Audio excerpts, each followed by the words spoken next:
Okay, one of the other items with the issues we've got is with the temperature, the fuel pressure is getting low, so it's a little harder to start now. I had it running for a while, and I wanted to show you the rest of the starting technique, and that is I found the compressor to be kind of awkward, and I use a little blower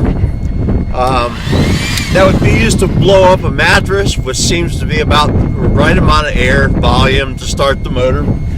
I've also got an inverter and a battery here, which normally wouldn't be necessary, but at any rate, we're going to start it up for you. It doesn't start as quick because my fuel pressure is getting a little bit low, but the secret is to keep the air running until you hear the motor speed up. Then you know that you've got it warmed up enough to run. A lot of people make that mistake. Okay, we got the gas on, we've got the blower running, I'm going to hit the ignition and it should start.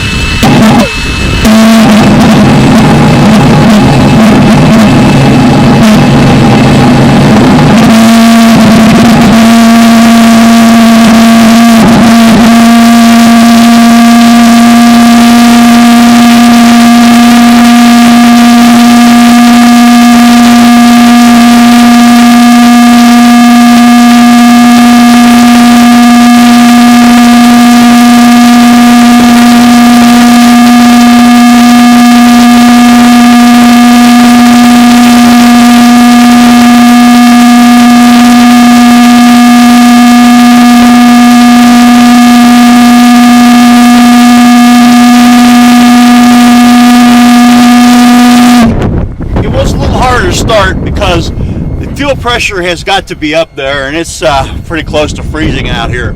But basically, one of the things you want to do is make sure that you leave the air blower running until the motor really takes off on its own. So what I'm going to do now is crack this valve open just a little more. We'll see if we can get it to start again. Again, we turn our gas on, we get our blower ready, we're blowing air into the motor right now.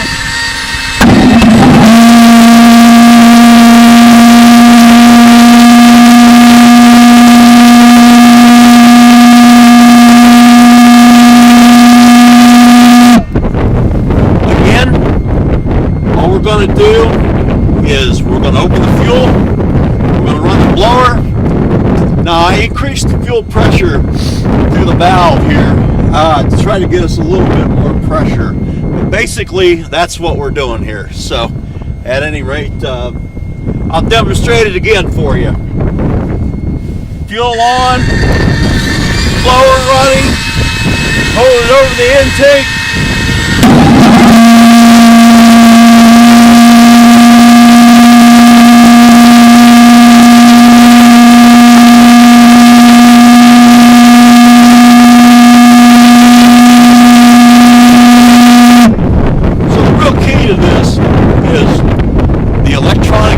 Spark plug, of course the blower, which instead of a compressor, again this propane tube has got to be about 2 inches in here, and this motor starts up just like that.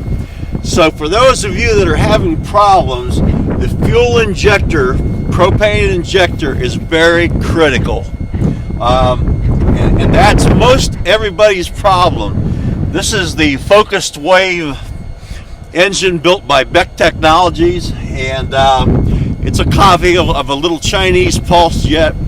Valveless pulse jets run very well. Irregardless of what people say, they really are easy. Again, we'll show you. It's simple. Fuel on.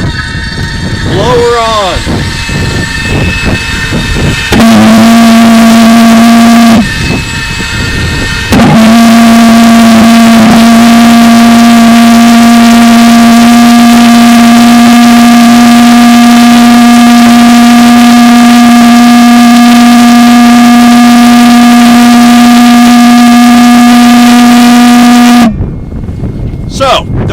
for you, but that's basically what I found with the focused wave valve engine. They really run well. They're easy to maintain, no moving parts, and it's a neat little engine to run. I recommend you don't run one in your garage, because I did the other night and I had a visit from my local police department. So you want to make sure that you're out somewhere. But once you get this motor set up, they'll run every time. So at any rate, I enjoy my Pulse Jet engines and designing them. I'm currently building a larger version, and we'll let you go. Anyway, that's the video on how to start a valveless Pulse Jet engine. And thanks for listening, for watching. Bye.